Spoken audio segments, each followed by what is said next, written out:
olhando de uma forma da psicologia humana, de que o Evangelho ratifica isso, como você era um homem já escolhido pela graça de Deus e a graça de Deus conduziu nisso tudo, ponto. chegou mesmo no seu engano, em qualquer coisa que a gente possa experimentar, porque é a sua história, mas que envolve, todos nós temos os nossos conflitos, chega uma hora que a sua consciência, mesmo confusa, ali, a presença de Deus ali, chega uma hora que algo gritou tão forte dentro de você que você panicou.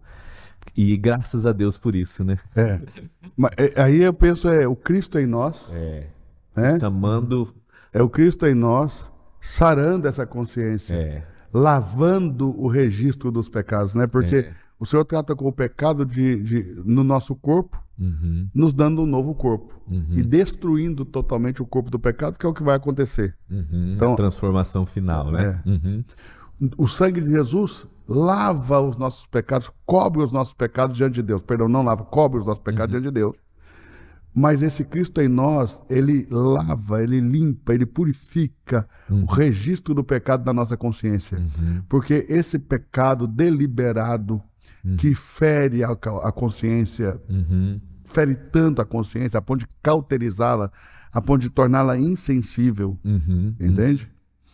E eu penso que esse lavar, essa limpeza, essa purificação do registro do pecado é que me dá esse Cristo produzindo isso, é que dava esse lapso de consciência em que você olhava no meio daquilo tudo e nada fazia sentido porque você não via Cristo em nada. E aí é que vem as mudanças de mesas, as transições que você não entende, porque que pessoas começam a não... Porque como que o Senhor fez para... porque Babel estava produzindo resultado, Douglas. Deus teve, entre aspas, Deus teve que intervir ali. Entende? Babel era zero fruto e muito resultado. Muita boa performance. A intervenção de Deus foi como? Confundindo as línguas. Sim. Então chega um momento em que você vive essas transições pela graça de Deus, porque você já não se comunica mais com a mesa que você estava antes. Você já não os compreende, eles não te compreendem, e aí vem essas transições de mesas, essas transições de ambientes. E às vezes é muito doloroso isso, né? Para mim, todos foram muito dolorosos. Porque você faz amigos mesmo na carne, né? Claro. Tua alma fica acostumada com tua alma vínculo, né? E você se torna dependente, emocional. Muito. Porque a gente, por mais que a gente não tenha coragem muitas vezes de admitir, a gente gosta daquela validação. Exato. Eu acho que é isso, né, Douglas? É o gostar da validação, né? A alma gosta de ser validada. O que a gente só, às vezes, as pessoas postam, né? Essas mensagenzinhas ruins de autoajuda, de eu não preciso, a gente precisa. A questão é da onde que a gente vai tirar isso. A gente precisa de pessoas que caminhem conosco, como você falou muito bem, e que estejam ali como um instrumento da graça de Deus, reafirmando o que está correto, corrigindo o que está errado. Mas você sair, é mais fácil quando Jesus vai falar, eu acho que de uma forma muito forte, por amor àqueles fariseus que prostitutas...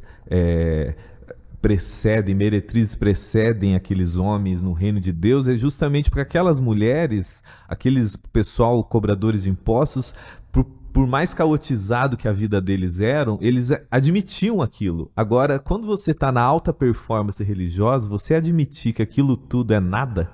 Exato. Porque você abrir mão de coisas ruins é fácil. Mas o que o Espírito requer nessa transformação, nesse crucificar do velho homem, nesse morrer para mim mesmo, não é que eu abra mão de coisas ruins, é que eu abra mão de coisas boas, de coisas que estão dando certo, de coisas que dão dinheiro, de coisas que mudaram a minha vida, porque eu era uma pessoa simples, sem recursos financeiros, sem uma vida confortável, e agora não. Com tudo aquilo que eu achei que eu estava vivendo em Cristo, eu tenho conforto, eu tenho recursos, eu tenho carros, eu tenho viagens, eu tenho amigos, reconhecimento, eu tenho network gigantesco, eu tenho reconhecimento das pessoas. o reconhecimento mesmo, de você Sim. chegar, as pessoas ficarem de pé para te receber. É uma coisa assim, né, que extrapola Uhum. toda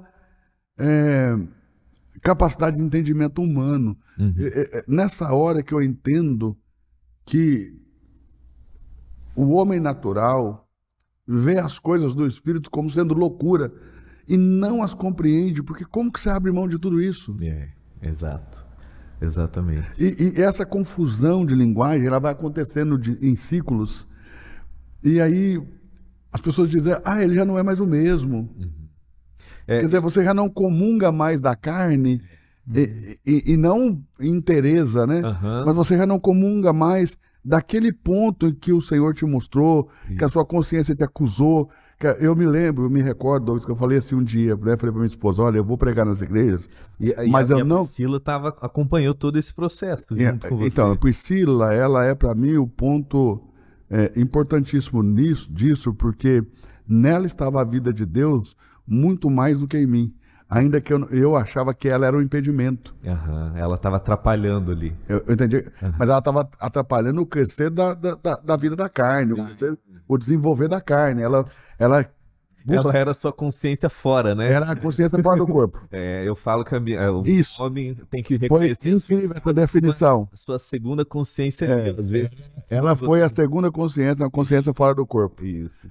Porque esse processo foi muito... Mas eu disse para ela, eu vou ministrar nas igrejas, como eu sempre faço, eu não vou deixar de ir, vivendo o auge da crise, né? Mas eu decidi que eu não vou mais ministrar oferta quando os pastores me pedirem. Isso era eles não estão me cultura levando para ensinar? Então eu vou ensinar. E quando eles falarem, ministra oferta, eu vou ministrar. Sim. Para mim, o que eu disse para ela sempre? Para mim, o sinal de Deus que não é para eu ministrar uma oferta nessa comunidade é que o pastor vai me pedir para fazer isso. Foi assim que Cristo trabalhou na minha consciência. E eu chegava, Douglas, era batata. Eu ministrava o primeiro dia, o cara na hora de jantar já falava, você ministra a oferta para nós, e tal. Eu dizia, pastor, eu vou ministrar se Deus me der essa direção. Mas você já sabia que... Não, aí eu passei a não ministrar. Então, ou seja, nós nos desentendemos na linguagem. Houve uma confusão. Porque ele já não entendia. Porque é o seguinte, quanto mais eu ministrasse, e quanto mais dinheiro entrasse, mais generosa, entre aspas, seria a minha oferta. Claro, exatamente. Então, eles também não me entendiam. O pessoal ele tá... Você não entende que você tá perdendo? Tipo... Até porque é uma referência, a gente conversou a semana passada, retrasada, não lembro, sobre o reino, a gente conversou um pouco sobre o reino de Deus, o reinar, os termos de Paulo ali, o como que, se eu não entendo que quando as palavras de Jesus, né, que aquilo que é elevado entre os homens é abominação diante de Deus, e o texto diz assim, e os fariseus que amavam o dinheiro zombaram de Jesus. Eu acho uma frase muito forte, porque eles estavam, é como se ao ouvir isso, eu ia falar, mas que fracassado, que é isso? Tipo, porque a lógica de sucesso, de prosperidade desse mundo é uma lógica corrompida. Só que essa lógica era justamente dos homens de Deus, que estavam interpretando tudo errado, né? Mas eu acho muito interessante essa compreensão. Pode falar, desculpe. Não, pode continuar. Porque até para você continuar desenrolando essa história toda, porque acho que um dos grandes desafios para quando um ciclo acaba da nossa vida e inicia outro, quando mudanças profundas acontecem em nós e a gente se percebe genuinamente entrando em tempos novos, de entendimentos novos da vida, de Deus, de tudo, aquelas pessoas que conviviam com você querem se relacionar com aquela antiga pessoa, que já não existe mais. E aí é onde há um conflito muito grande, porque elas querem conversar com o Eduardo que elas conheceram há 15 anos atrás, naquela conferência que elas ficaram impressionadas, e daí é um grande conflito. Né? E às vezes menos, né, Douglas? Porque de uma semana para outra, você já não comunica mais com ele. Cara, eu não penso mais assim, né? Não, porque é o seguinte, eu busquei a obediência a Deus como um direito. Eu busquei o direito de obedecer aquilo que Cristo falava por meio da minha consciência. Uhum.